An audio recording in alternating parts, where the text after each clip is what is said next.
The Agenda with Steve Paikin is made possible through generous philanthropic contributions from viewers like you. Thank you for supporting TVO's journalism. Civil rights trailblazers such as Viola Desmond and Harriet Tubman were rooted in communities in which they worked tirelessly to help. Tonight we'll find out about some of them in Ontario and beyond, and why the history of those communities is as vital today as ever as we celebrate Black History Month. Then, getting a read on what was a disturbing week in Ottawa, we'll hear from the artificial intelligence algorithm known as Polly on shifting public sentiment towards protesters and politicians. It's Monday, February 7th, and that's ahead on the agenda.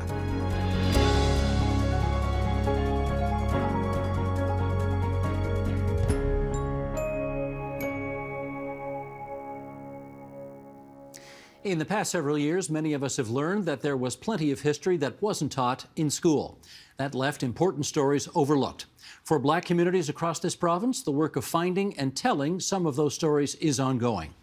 With us now for more, in St. Catharines, Ontario, Rochelle Bush, proprietor and primary guide of Tubman Tours Canada and resident historian of Salem Chapel. And here in Ontario's capital city, Afua Cooper, Killam Research Chair at Dalhousie University and principal investigator of the project, A Black People's History of Canada. And Cheryl Thompson, she's assistant professor in performance at the Creative School at Ryerson University and author most recently of Uncle, Race, Nostalgia, and the Politics of Loyalty. And it's great to have you three with us tonight here on TVO. Cheryl, let's start with you, and I wonder if you can give us an early overview of the early waves of Black immigration to Ontario. When did it all start? Well, first of all, thank you for having me. I think it's really important for people to understand that we're not talking about the 1960s moment, which is what tends to linger in the Canadian imagination. We're really going back to the 19th century.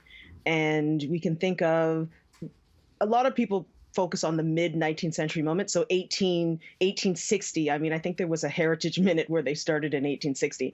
But you could really go back to the 1820s, 1810s even. You see migration coming mostly from the United States at this moment. And so where are they going? They're going from every port and town and city you can think of, from Windsor all the way up to Owen Sound. So you have settlements through the Windsor Sandwich, it would have been called Sandwich at that time. Then you have through sort of the London, Chatham, Buxton, Dresden, the major cities of Hamilton and Toronto, then even going up to Simcoe and Grey County, Owen Sound, Oro Township. I mean, Black people are literally living in every part of the province through the 19th century. And so why are they coming here? Often they're coming through pushed migration north from the U.S., given the tensions that were happening through the Civil War and sort of this idea of freedom. I'm sure Afua is going to speak a bit to this as well. The mythology of Canada's Underground Railroad and Canada as being a free state. You have African Americans coming. But what's really important to note is that even though I'm talking about the 19th century moment, we know that Black people were in Canada from the 17th century.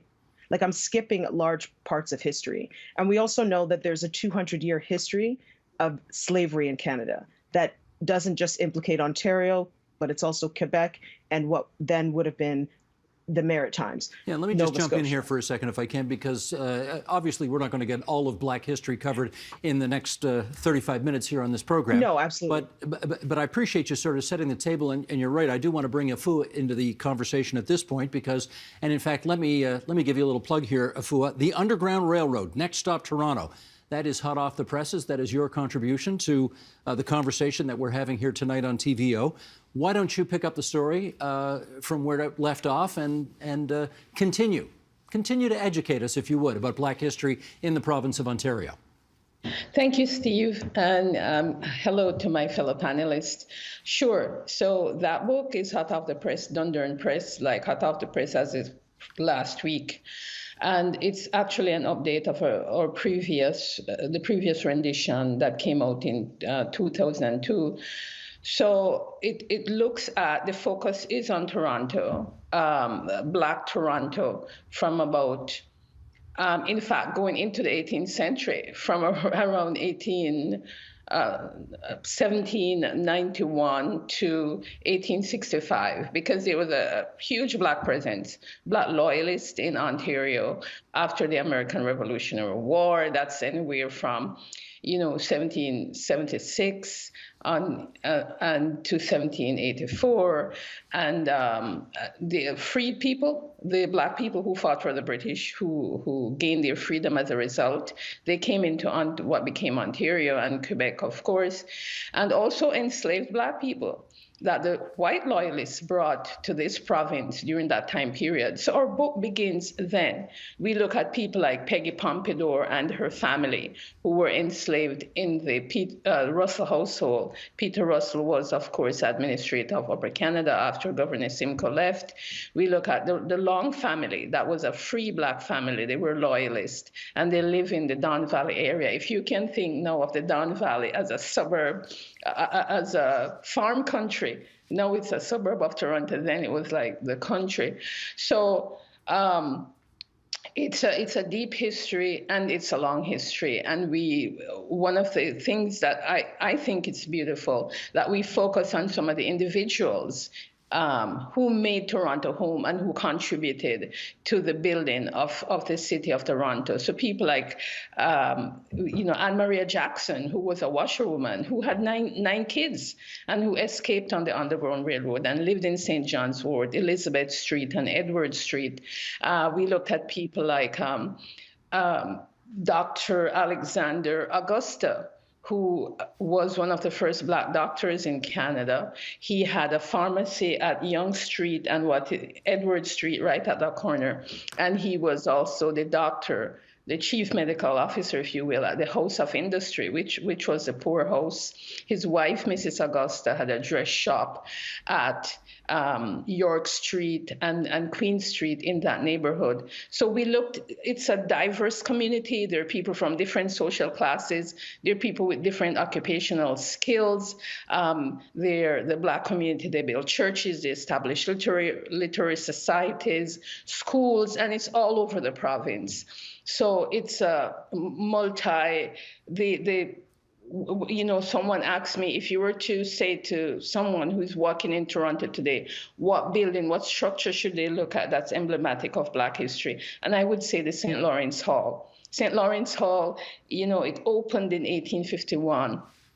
And shortly after, it held this big conference called the Convention of North American Colored Freemen, which was called and cheered by Henry Bibb, who is a newspaper editor and abolitionist. In fact, Henry Bibb founded the African Canadian Press with his newspaper, The Voice of the Fugitive. So in September 1851, they had this big conference at St. Lawrence Hall, which was really about the safety and security of Black people within North America.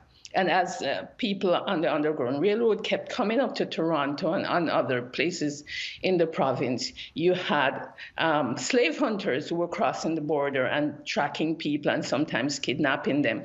So this conference was very, very important. St. Lawrence Hall was the headquarters for the Anti-Slavery Society of Canada. So it was a really emblematic space of Black freedom, of agitation, and a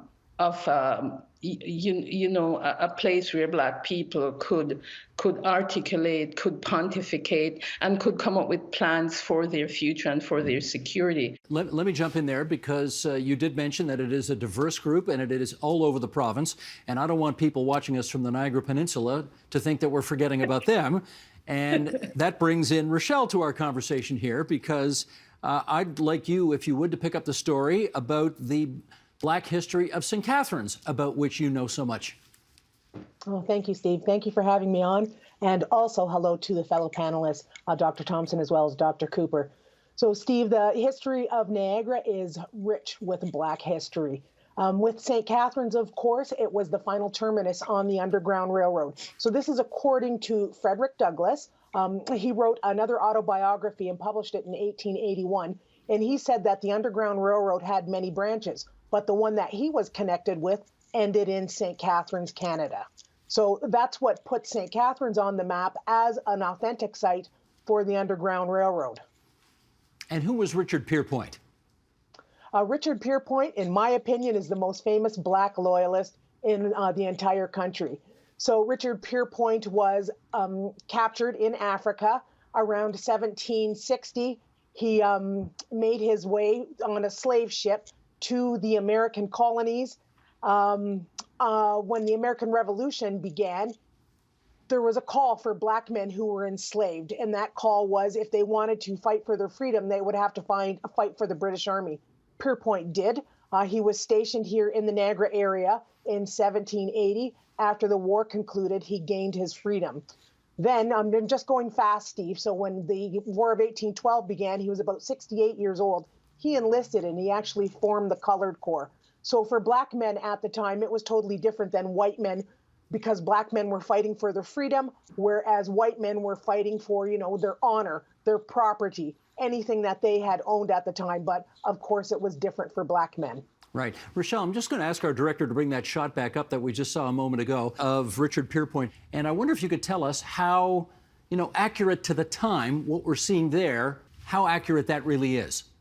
Well, that's, to my knowledge, he's dressed in Butler's Rangers military uniform because he was a member of Butler's Rangers. So again, Pierpoint was a loyalist, and he settled here in the area.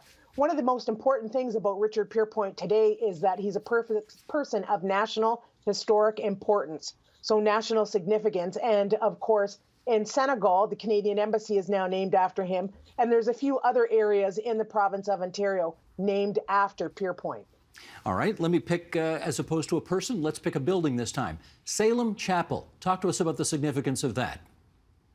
Steve, thank you. Salem Chapel is my heart. It was built by African-American freedom seekers. So African-American freedom seekers, also known as runaway slaves or fugitive slaves, in St. Catharines at the time when the church was constructed. So the doors opened on November 4th, 1855.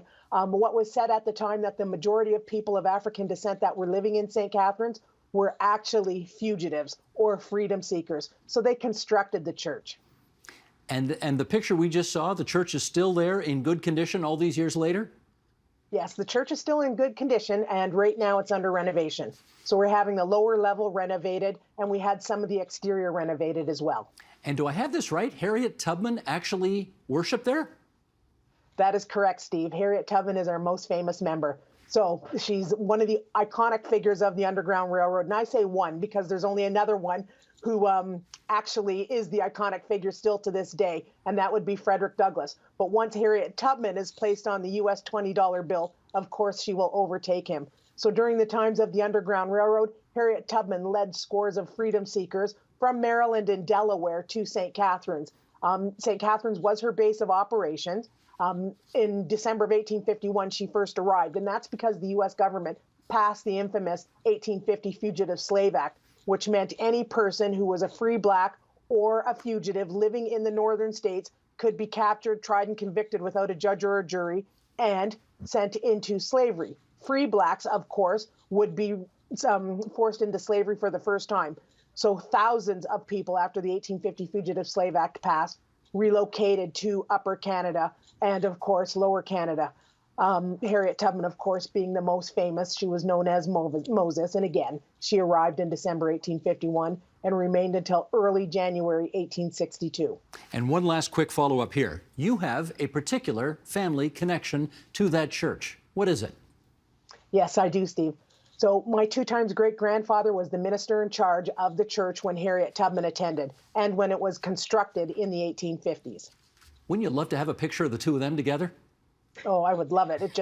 You have no idea how honored I am to know that my family actually communicated with her. So they rubbed shoulders with Harriet Tubman. And of course, they would have engaged in anti-slavery activity at the time as well. Fantastic. All right, let's talk about a place called Africville. And we're going to move now, of course, as they say, down east to a community near Halifax called Africville. And Afua, that's where we bring you back in. What is its significance to Black history in Canada? Africville is significant in so many ways to Black Canadian history.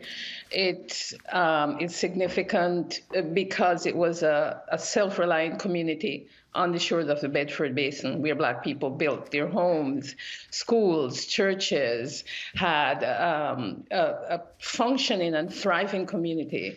But it was the envy of, the Halifax municipality.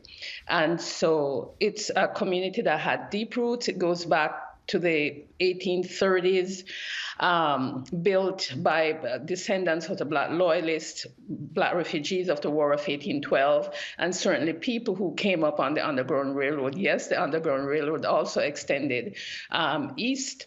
And it was seized by the municipality of Halifax for industrial purposes, and it was bulldozed.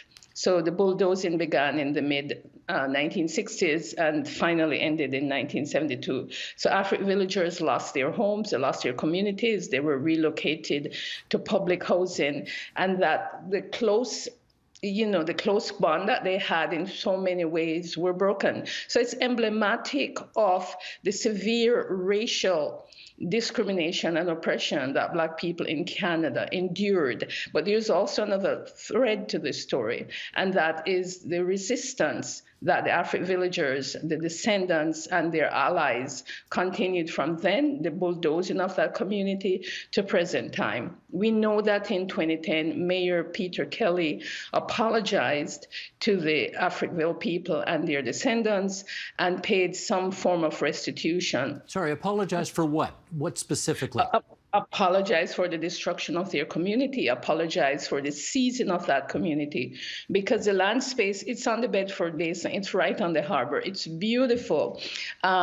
They turned part of it into the Fairview Terminal, which earns millions of dollars every day, container terminal. They built the McKay Bridge above, they built an off-ramp on the hill of Africville. They also built a housing development called Mont Blanc, and the people of Africville received none of that compensation. Anyway, in 2010, Mayor Kelly apologized for the destruction of the community and for the harm done to the African villagers, and paid restitution, as I've said, in the form of about $2 million. The church, which was destroyed, the Seaview Baptist Church, it was reconstructed.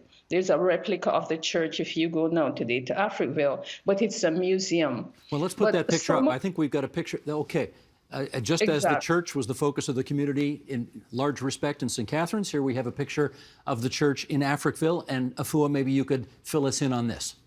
The Seaview Baptist Church, Steve, it's really a tragic thing, because the first building to go in Africville that the municipality destroyed was the Seaview Baptist Church, and it was done so literally in the middle of the night, 2 a.m. in the morning. People did not know that their church was going to be destroyed. People were in their homes sleeping, and when the bulldozers came and did that. So it kind of ripped out the heart from the community.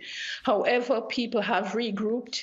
There's a lawsuit still going on now from the African villagers and their descendants. It's still a lawsuit because the harm has been, nowadays we talk about intergenerational harm, intergenerational trauma.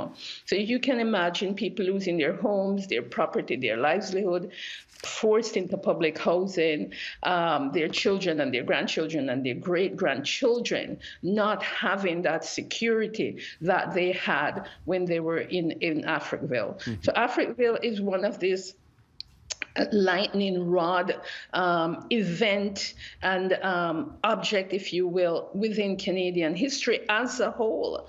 And as I said, it's emblematic of the harsh racism that Black people across this country, not only in Halifax, Nova Scotia, have endured. But as I've talked about, the resistance of the community in fighting back and in reclaiming their dignity and their humanity. Well, I wonder if that in part helps answer the next question that I was going to ask to Cheryl Thompson, which is this. Every community that comes from somewhere else and then settles in the province of Ontario, the Italian community, the Portuguese community, the Jewish community, and on and on and on, they all think they have a particularly interesting story to tell and a history that is worth knowing. And not to take anything away from that, but what do you suspect is the thing that makes Black history in this province particularly unique or particularly distinctive to study? Well, I mean, I feel like you've already heard it. My other two panelists have already demonstrated the depth, the uniqueness, the nuance, the coming and the going, the resistance, the fighting, the settlement, the community. Right? Black Canadian history, what makes it so unique is that we're not dealing with one wave of immigration or maybe now a second gen. We're dealing with maybe 8 generations. We're dealing with rootedness in communities. We're dealing with the building of buildings, churches. In some cases, if you go back to the 19th century, go to Buxton, they had a schoolhouse that was for Black children because they weren't permitted really to go to the quote unquote common schools at that time. So what you have is this complex story that's also overlapped with multiple waves of immigration in the 20th century that has really dominated the Canadian narrative, right? Because we don't have a lot of images of people from the 19th century. Yeah, right? Cheryl, So Richard I wonder if... Pierpoint, for example, you have a rendering of him, but you don't have an image. So because you don't have the images, it's very easy to erase people as if they didn't exist. Well, you've anticipated where I was going to go next, which is to say that many other communities have had their stories well and truly told and are part of curricula in schools all across this province, whereas I think it's fair to say in the Black communities of this province, there seems to have been a pretty strenuous effort to undertell the story of their history. And I wonder if you think that that's being rectified nowadays. I mean, it is, but I think the struggle is still real. And I think education, especially at the primary and secondary level, is so driven provincially. And it's so driven by groups having to really lobby to get things in the schools. I think university curricula is a little bit different. And I think what we're starting to see, yes, in certain school districts, you are starting to see the inclusion of Black history.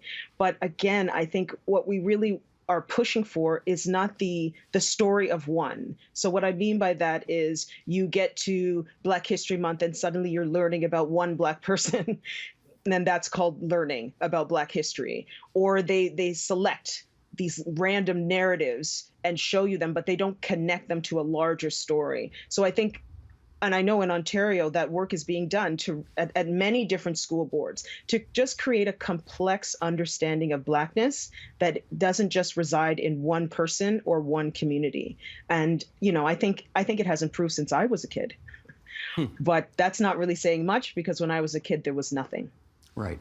Afua, maybe you could pick up the story there. I know you have a chair in Black Studies at Dalhousie University, but that's not the province of Ontario. From what you know and see, are we starting to pick up our game in the province of Ontario when it comes to teaching this?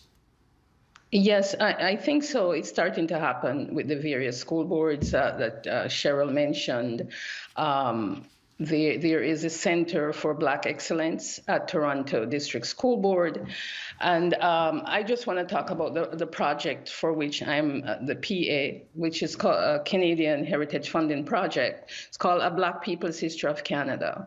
And one of our aims or major objectives is to write curricula from kindergarten through grade 12 for Black history learning. And it's from coast to coast to coast. And I mentioned the third coast, the north, because oftentimes when we think of Black history, we don't think of, the north of Canada or even Newfoundland.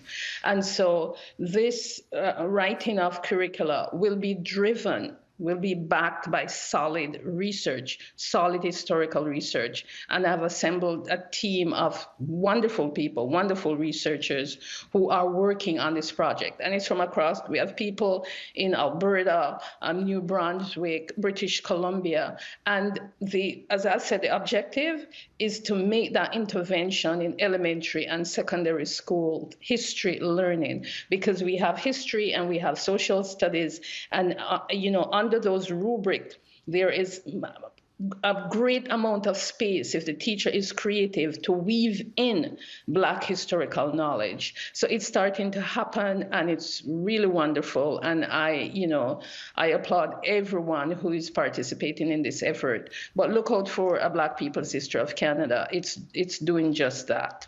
Very good. We shall look out for that. Rochelle, let me ask you. Now, Harriet Tubman obviously made the biggest name for herself in the United States, not in Canada, and yet your company is called Tubman Tours Canada. Why did you put the Canada on there? I put the Canada on there, Steve, because in the United States, they continually say that she went north, or they write about her saying that Harriet Tubman went north, as though she ended in New York State. So rarely do they say that she crossed the border into Canada. So because a lot of the people who are participating in the tours are from the United States, I needed to make that distinction and bring more awareness to them to let them know that she did cross into Canada. How much has COVID-19 prevented you from doing your business and spreading the good word about Harriet Tubman's time, in fact, here in Canada? Well, COVID-19 has prevented me from conducting tours. So many people are not coming across the border because, they need all the testing. But to bring awareness virtually, I've been able to do that. So that's been great, either by Instagram, Facebook, and other social media platforms. But again, COVID-19 has ruined tourism everywhere. So hopefully, as soon as it becomes endemic, you can get back into business in the way you want to be. Yes? Yes. Got it. Okay. Cheryl, let me get you back in here. Is there a gap between what we know about African American history and African American history, obviously in the States, and Black history in Canada? Yes. Yes, there's a huge gap. I mean, most people even watching this can probably they could probably name a lot of African Americans that either they've read about, they've seen a movie. And I think the biggest gap is because African Americans have been producing their own culture for around 50 years now. So meaning self-producing, so Black-centered films on African American stories. Whereas in Canada, we haven't yet reached that critical mass where there's a lot of Black Canadian stories that are being produced.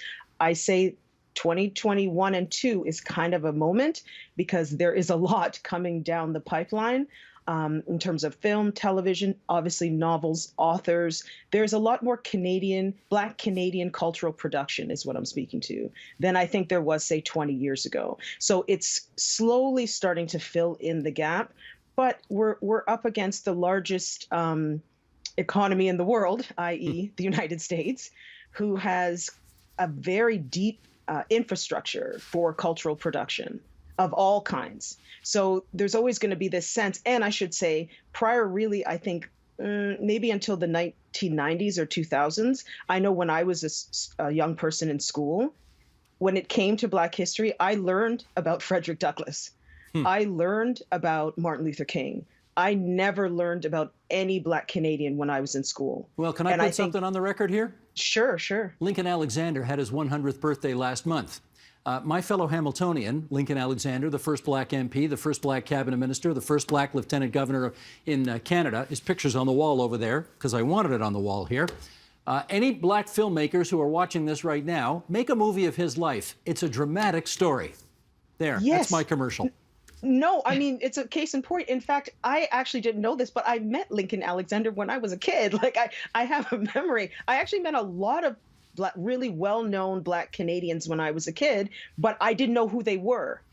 I just kind of thought I was meeting someone older than me.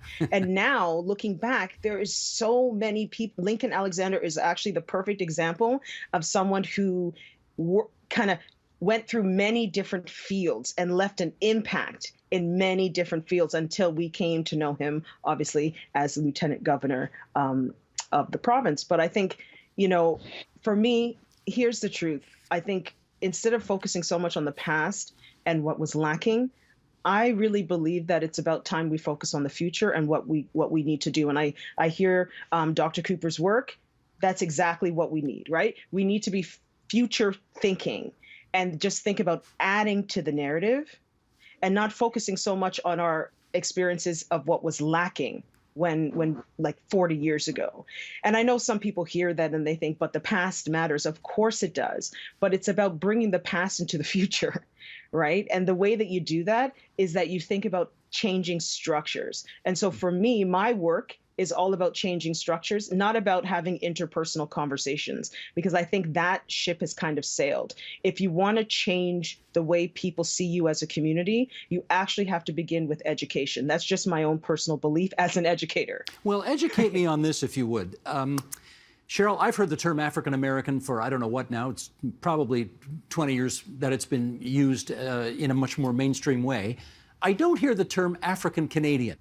No, there are Black Canadians who identify as African Canadians. But I don't hear the term used as much as I hear Black Canadians used. Well, because it's a specific demographic who would consider themselves to be African Canadian, right? African Canadian, it's the stories that we've heard here today. People who can trace their lineage back to that sojourn from the United States to Canada and have been in communities like St. Catharines, like Africville. Although in Nova Scotia, they might say African Nova Scotian, but they tend to claim that term African Canadian. Whereas if you're someone such as myself, whose lineage is coming from Jamaica via, yes, Africa, but Jamaica, I don't tend to use that term because I feel like it's disingenuous to my identity. I see, so because in your Canada, identity is more in the Caribbean. Sorry? Because your identity is more centered in the Caribbean as opposed to Africa. Well, I just think in Canada, what I think is unique to Canada compared to the US is we allow people to identify as they wish. There isn't this overarching sense that everyone has to consider themselves African Canadian and that's it. I mean, I think we allow a discourse that's you identify with what you choose to identify with. And for some people, African Canadian just doesn't resonate with them. Gotcha. Afua, how do you refer to yourself, just out of curiosity? Actually, Steve, I refer to myself as all those things: African Canadian, Black Canadian, Jamaican Canadian, African Nova Scotian. I think as people, many of us, we have been disinherited.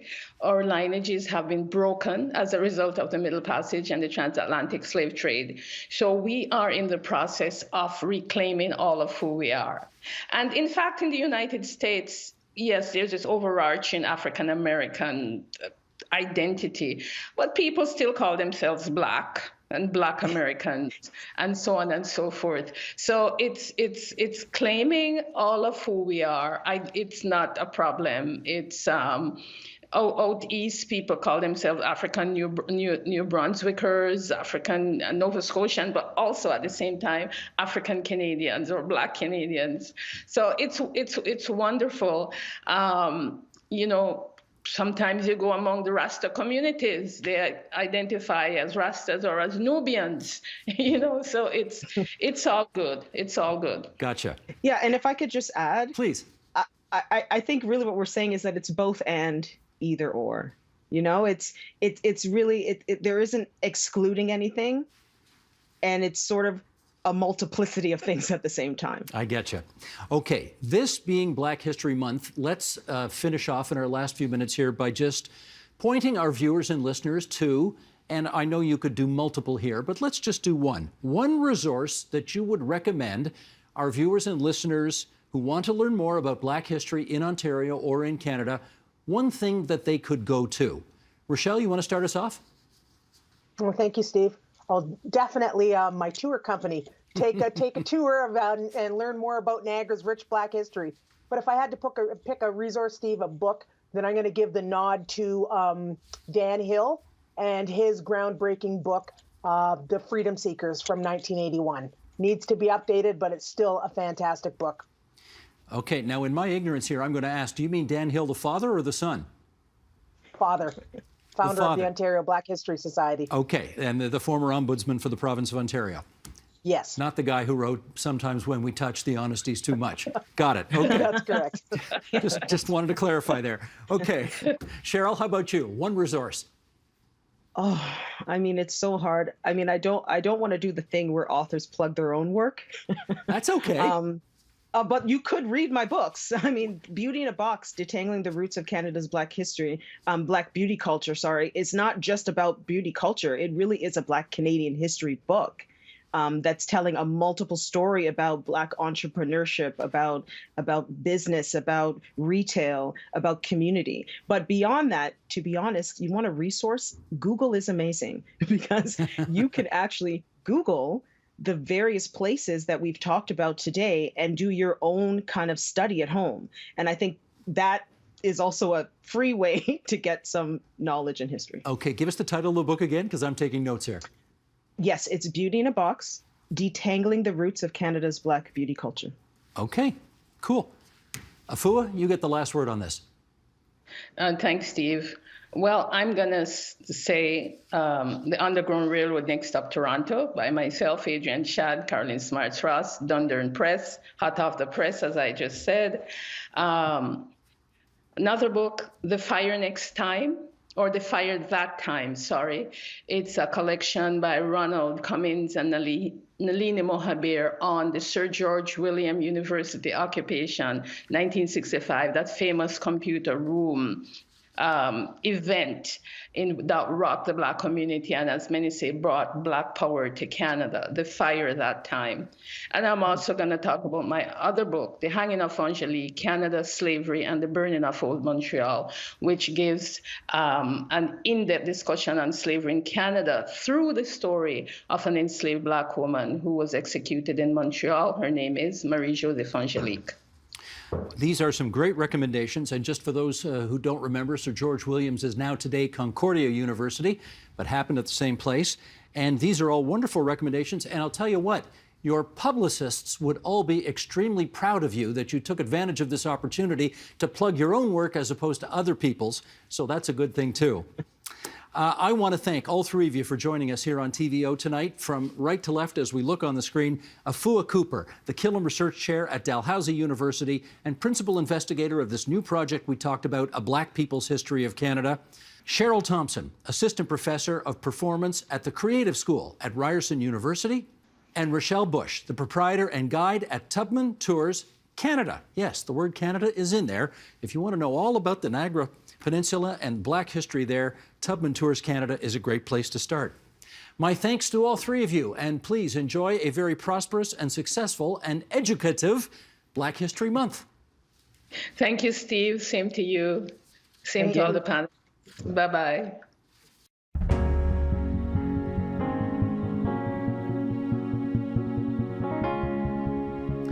Upheaval has kind of been the name of the game ever since COVID rolled in. And in the past week or so, that upheaval has hit city streets and even the leader of Canada's official opposition. The artificial intelligence algorithm known as Polly has been scanning throughout for signs of what Canadians think of it all. Erin Kelly is CEO of Advanced Symbolics, Inc., which runs the AI, and she joins us now from the National Capital Region on what Polly's picking up. Erin, good to see you again. I gotta, I guess, ask you right off the top, since, well, I don't know if you're right in the thick of it, but you're close enough to the thick of it. How are you and your family doing? Has this been disruptive to you, etc.?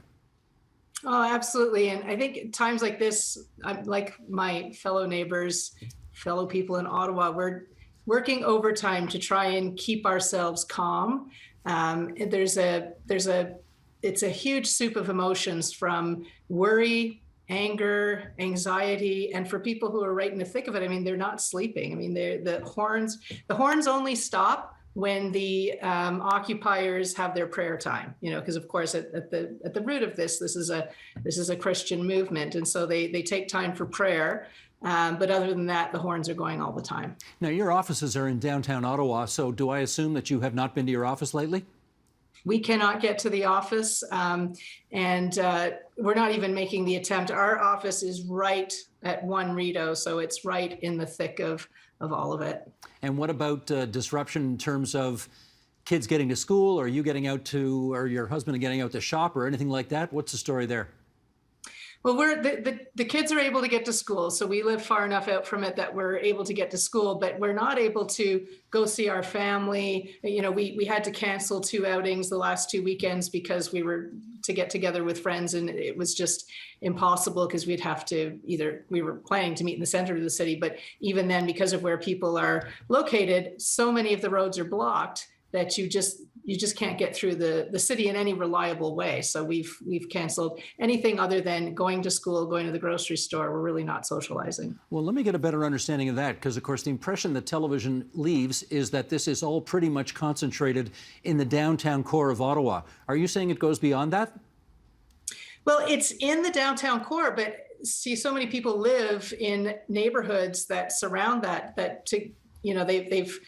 They've cut off the interprovincial bridges. They've cut off a lot of the on-ramps and off-ramps on the highway. So the demonstrators, well, the demonstrators aren't even just in the course. Some of them are in the park on Coventry Road because they've moved some of them who are, they've got like semi-permanent encampments now with tents and barbecues and have you. So they're sort of on the east end. So they've got people in different encampments. And because of that, they're cutting off highway access. So the noise is in the downtown core, but the traffic disruptions are wider than that. Gotcha. Now, I gather one of the things that authorities are now trying to do is, and this is not exact language here, but it's kind of starve them out, right? Don't let them have any gas, don't give them access to food, other staples, other reinforcements. Any sense about whether that's working? Well, that just started at like 2 o'clock in the morning yesterday. So everybody woke up this morning, oh, yay, they raided them at 2 in the morning. But then the TikTok started and the occupiers are sending out videos showing that they're still barbecuing and everything's great. Now, I don't know how much of that is bravado, but it definitely gives the sense. What we're seeing people are saying is enough with we're doing this tactic, we're doing that tactic. When are they leaving? You know, it's not enough to say we gave out 450 tickets and we're stopping them and we're taking their food. When are they leaving? And that is really the question. All of these other things were fine last week. You know, if you told us last week that you were giving out tickets, but this week people just want the mayor or whoever to say Wednesday at noon, that's the deadline, and then it's done. But we're not hearing that. We're just hearing that there's more tactics, there's more police coming, but people aren't satisfied with that anymore. No, there is no answer to the question, when are they leaving yet, is there? Not that we're aware. Like, I think some of us are, you see people online kind of hoping that there's some big plan and the powers that be just can't tell us what it is, right? And you've got all these, because Ottawa is kind of a town of like military experts and what have you. So everybody's kind of, oh, I'm sure they've got some sort of big plan. But I mean, when you're 11 days into it and, you know, that hope's kind of fading. Right. Now, you're going to take us through some of the numbers that Paulie has discovered over the last little while. But just before we do that, I wonder whether you are picking up a distinction that the population makes in terms of, you know, kind of like the bad apples associated with this thing and the sort of genuine, well-hearted people who are just trying to make a point. Does Paulie pick up a distinction between those two groups? Yes, she does. And the distinction, so when before the convoy, if you will, came in, there was actually a lot of sympathy for them. It was over 50% of people were sympathetic with the message of government overreach, the mandating vaccines for truckers. There's almost no support for that. There was no support for that before this even started, for mandating vaccines for truckers. I mean, people really saw that as a political thing and not something that was necessary for public health. That was the public opinion that we saw. But after they came in, that evaporated to a large extent because of people started to see it as a Trojan, like we're coming in to fight for freedom. And when we get here, there's swastikas, there's defecating on the monuments, there's pulling down pride flags and all sorts of violent things, assaulting. People have been assaulted. So then so then people started to think, well, maybe this whole thing is just a Trojan. Now it's coming back where people are back to feeling that the cause itself, if people could stick to that, there is a lot of sympathy for it. We're seeing about 45% sympathy for the cause, and only about, well, today it's 18% sympathy for the actual occupiers themselves, you know, the event. Like, so there are people who are going out to the parties and stuff like that. And that's, so which is a sizable amount. But I think it would be higher. The support would be higher if they stuck to their central message, because there are a lot of people, and that's what they've done, is they've glommed onto discontent with the mandates. To fundraise, because if they said we're going to have a rally for a Christian rally in Ottawa, nobody would be giving money or coming. But saying that this is about, you know, human rights, etc., gave them privileged access to the city, gave them a huge following, gave them lots of money, and and now people are kind of discovering that that's not entirely what it's about. And we have seen now that there are biker gangs mixed in there. Now, the sad part is, and there's sympathy coming out now for the truckers themselves, because they're actually probably the most pure-hearted of this. And residents, because they're frustrated, are going around taking pictures of their license plates and having, there's a class action lawsuit, but they're also using that to get access to their insurance and to rat out on them and to find their suppliers. They're getting huge fines. So probably at the end of the day, they will be financially, I think they're going to come out of this realizing that they're going to take a big financial hit, probably some economic, long-term implications, whereas the central organizers themselves probably won't. So, do you have a distinctive percentage? You may have just given it, but I'm not sure I heard it. Do you have a distinctive percentage that Polly picks up of those who in the city actually support reducing mandates? Is a very broad expression, but obligations to show vaccine passports, obligations to get vaccinated, all that kind of stuff. Yeah, it's at 45% now. It was over 50%. And here's the thing. Like, I don't think the prime minister has to look like he's negotiating with these people directly, but I think the premiers could help a lot by starting to relax. I think they're already thinking about relaxing some of these mandates, but there's definitely, and for some of the mandates, for example, with the travel one, where you're getting tested to go into the US or wherever, and then you might be coming back 3 days later and you have to test again. And then sometimes they're pulling you out of the line and testing you in line. You're getting 3 tests sometimes when you're traveling, where COVID is circulating in the community and they don't have enough tests to even test people who have symptoms. So it's not a public health thing anymore, it's performative. And people are also really angry, we're seeing, at political leaders, because they're saying that the prime minister and the Conservatives have been politicizing vaccines so much that it's no longer about healthcare. It's Conservatives don't get vaccinated. I mean, the prime minister's been telling us that for 6 months. Why do we put up with these people? They're Conservatives, they don't get vaccinated. The Conservatives have been taking selfies with the protesters, not helping to negotiate a solution, just taking selfies.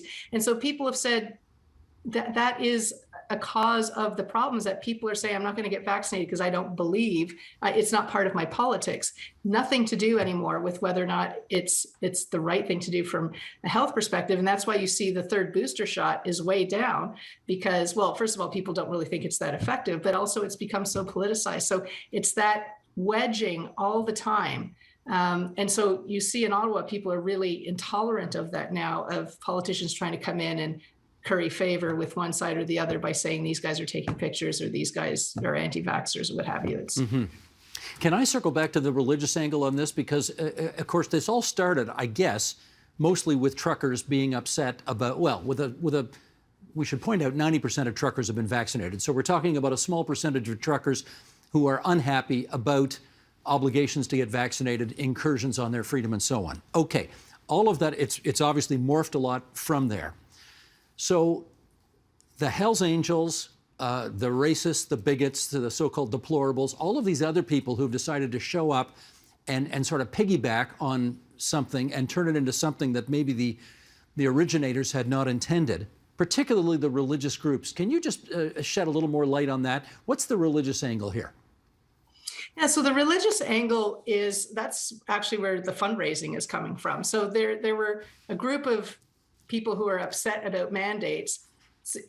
They seem to have been organized by the religious right that has a big funding organization, mainly out of the United States. So we ran, because a lot of people were saying it was Russians and stuff like that, we actually ran Polly to see where the funding for this is coming from. And we saw, even before they switched it over to this religious site, that it was coming from Canadians and Americans. And in fact, even as the convoy was coming in, there were people in Ottawa giving to this GoFundMe page. So not anymore, though. It's really for the new one that people in the city aren't giving to it. But so they're really the financial backing. So as I said, they glommed on to these people as this is our excuse to break into the mainstream, because fundraising for a religious cause is not going to garner many donations, but saying that we're fighting human rights, that this is a big injustice. If you go to their their funding page, it's all about Canada used to be, we used to save the world, we used to save human rights, now you need to save us, that kind of thing, because we're basically living under a dictatorship, and the Americans are lapping that up. Oh my gosh, we got to go save Canada because they're right on our border. And so, but at their core, they are a religious group. I mean, they sent out an announcement on Sunday saying they're taking some time off from honking their horns so they could pray. And everybody did that. Even the truckers, who presumably aren't here for a religious retreat, stopped honking. So it's like a cult is forming here. But this GoFundMe thing, which was the original way of raising money, did anybody have any sense about what's going to happen to all that money, how it's going to be dispersed, et cetera? So GoFundMe is going to give it back to the people if they ask them to, and the rest will go to charity. But they've already raised over $4 million since the GoFundMe thing shut down. So this is not going away, and that's the thing that's frustrating here. And I am hoping that the powers that be in Ottawa, and we're losing faith, day by day here, that they understand this is not just about a trucker protest. This is not a protest. The protest was a Trojan to get access to the city, to get access to fundraising. The funds, they're looking to raise 16 million now, and they're over 4 million in just a few days. So the more the government looks to be oppressing them, the more money they raise. And you see the headlines in the States, like they are really taking this out of proportion, and that's leading to more fundraising. So I don't know what the future holds when the organizers have all this money. People go home, presumably they're coming back, and this is kind of like a test run to see how it works. I do want to ask you about the discrimination angle in all of this, and to do that, let me go back to an analogy with January 6th of last year in the United States, where the point was made that if you had several thousand black people who were storming Capitol Hill, as opposed to several thousand white people storming Capitol Hill, the police reaction would have been somewhat different. That was the suggestion anyway. Now, we look at the faces in the crowd of this protest, and they're overwhelmingly white faces again. Has there been any suggestion made here that if this were, for example, a Black Lives Matter protest and occupation of the city, that the reaction from the authorities might be different?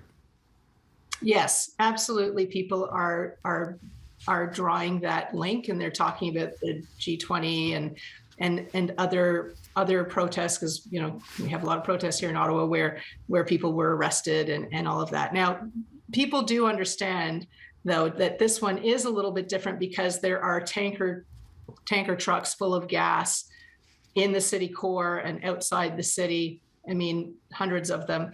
And what the police chief has been saying is that makes it dangerous. If they get into, God forbid, a gunfight and things get ignited, there could be explosions. So that's what's worrying the chief, and people understand that. But at the same time, there have been videos circulating of Ottawa police, and they're being interviewed by the protester, the occupiers, whatever, and they're saying, so what do you think of this protest? And they're going, oh, it's great. The police officer, it's great. And the government's really going to have to listen to you guys now.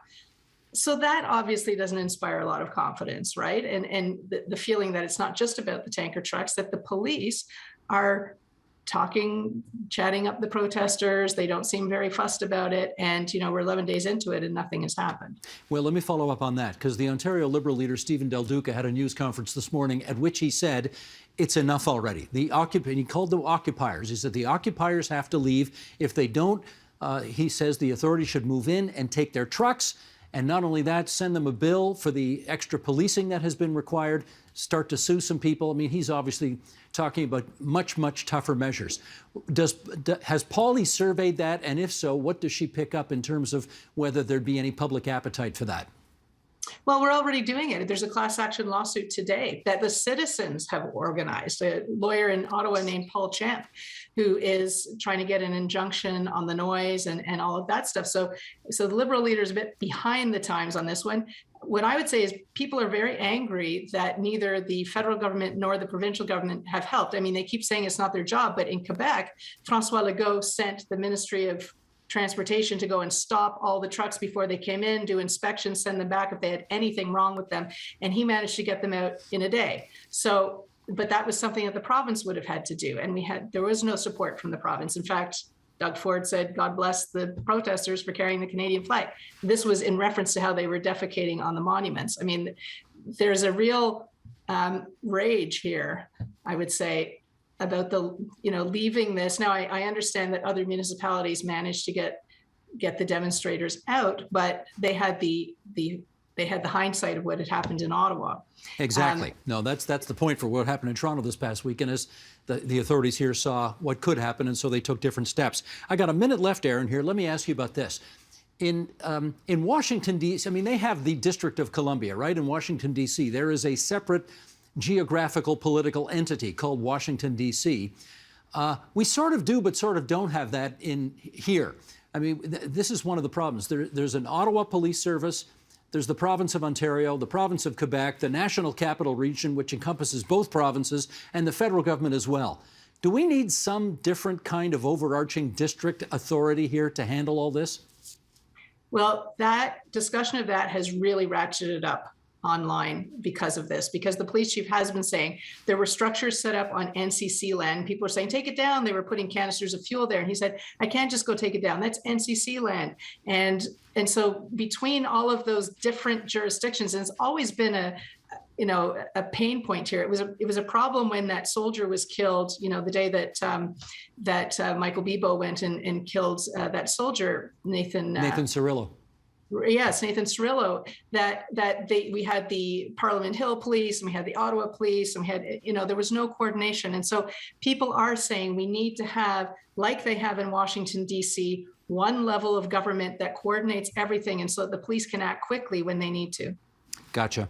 Erin Kelly, CEO, Advanced Symbolics, Inc. Always a pleasure to have you on our program, and we wish you luck getting through the next little while with all of this. Yeah, hopefully it's a little while. Right on. Thanks, Erin. Thanks.